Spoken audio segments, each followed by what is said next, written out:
பண்ணாரி அம்மன் கோவில் ஈரோடு மாவட்டத்தில் சத்தியமங்கலத்திற்கு அருகில் உள்ள பண்ணாரி என்ற இடத்தில் அமைந்துள்ளது. மற்ற கோவில்கள் போல இங்கே விபூதி குங்குமம் கிடையாது.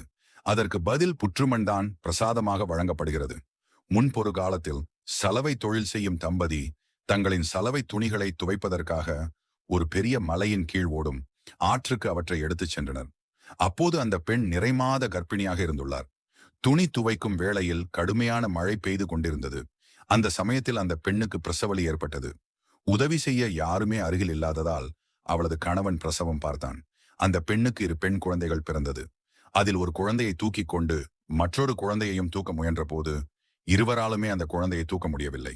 அதை அடுத்து அவர்கள் நடந்ததை ஊர் தலைவரிடம் சென்று முறையிட்டுள்ளனர். மீண்டும் அவர்களுடன் சென்று அந்த குழந்தையை தூக்க முயன்றும் முடியவில்லை. இரும்பு கடப்பாரை கொண்டு குழந்தை இருந்த இடத்தை பெயர்த்து தூக்க முற்பட்டனர். அப்போது அந்த குழந்தையின் வலது மார்பில் கடப்பாரை பட்டு ரத்தம் கசிந்தது. குழந்தையை மறுநாள் காலை சென்று பார்த்தபொழுது அந்த குழந்தை வடிவாகவே அம்மனாக எழுந்தருளி இருந்தது. கடப்பாறையால் ஏற்பட்ட காயத்தை இன்றளவும் நம் உன்னிப்பாக கவனித்தால் அம்மனின் வலது மார்பில் சிறு காயம் தென்படும். அதற்கு பிறகு அம்மன் மக்களின் கனவில் வந்து தனக்கு விழா எடுக்க வேண்டும் என தெரிவித்ததாக கூறப்படுகிறது.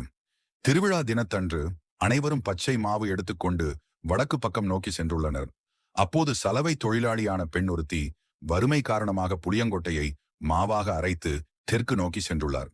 அந்த புளியங்கொட்டை மாவுக்காக வடக்கு நோக்கி இருந்த அம்மன் திசை மாறி தெற்கு நோக்கி திரும்பி அமர்ந்தார்.